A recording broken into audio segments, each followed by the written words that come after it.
بسم الله والصلاة والسلام على رسول الله صلى الله عليه وسلم. نحمده سبحانه وتعالى ونشكره على كل النعم التي أنعم علينا، ونصلي ونسلم على حبيبنا ومولانا محمد صلى الله عليه وسلم.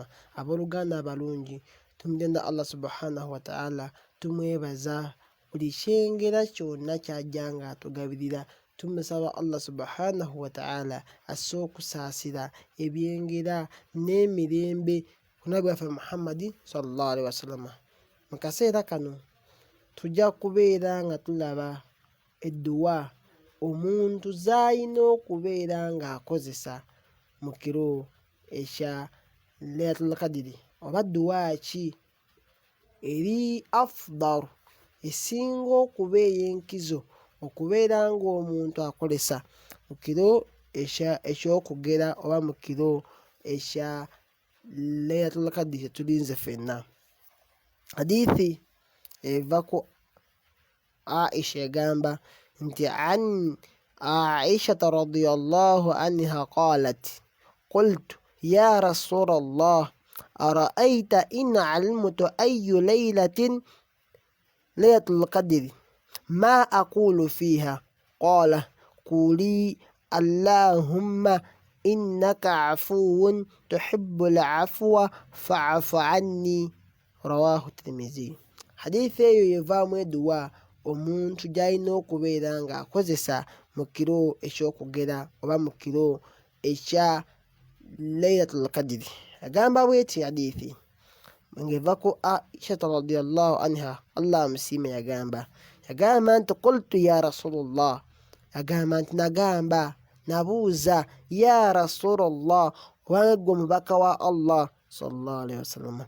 Yagamba ara'ayta in alimtu ayyu laylatin Laylatul Qadri ma aqulu fiha. Yagamba nti obange gwe omubaka wa Allah, singa oba okiraba otya singa bukya ku makya nembeera nga ntegedde ekiro ekyokugera, nembeera nga Allah ansaasidde nensangibwawo ekiro ekyokugera. Gamba aqulu fiha, biki byemba njogeramu, biki byemba nsabiramu, bigambo ki byemba mpisa ku lulimi lwange mu kiro ekyo ekyokugera. Nabbi n'amugamba nabbi amuddamu n'agamba nti kuuli, beera ng'ogamba Allahumma innaka afuwun tuhibbul afwa fa'fu anni. Ngenda kuddamu hadithi eno obinyanga edduwa eno emirundi nga 7. Abampuliriza mwena musobole okubeera nga mugikwata, naawe obeere ng'ogikolesa. Edduwa eno era ngenda kugiwandiika wansi awo awa vidiyo eno. Nabbi yabeera ng'agamba nti kul, gamba nti kuuli, gamba Allahumma innaka afuwun tuhibbul afwa fa'fu anni. Si abamu bagamba Allahumma innaka afuwun tuhibbul afwa fa'fu anna, Allahumma innaka afuwun.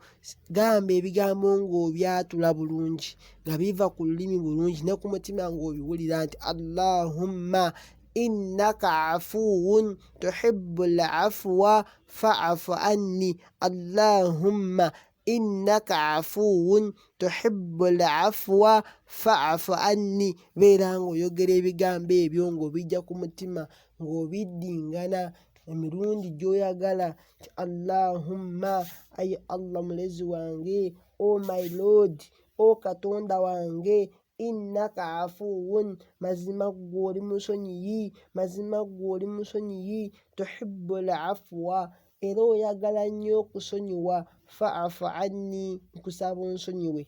So ebigambo bibeera ng'obiddamu nti Allahumma innaka afuwun tuhibbul afwa fa'fu anni, Allahumma innaka afuwun tuhibbul afwa fa'fu anni. Bw'otyo ebigambo ebyo ng'obiddingana eyo edduwa Nabbi waffe Muhammad yabeera ng'ayigiriza mukyala we okubeera ng'akozesa mu kiro ekyokugera. Barakallahu fikum wa jazakumullahu khairan fi dunya wal akhirah. Assalamu alaikum wa rahmatullahi wa barakatuh.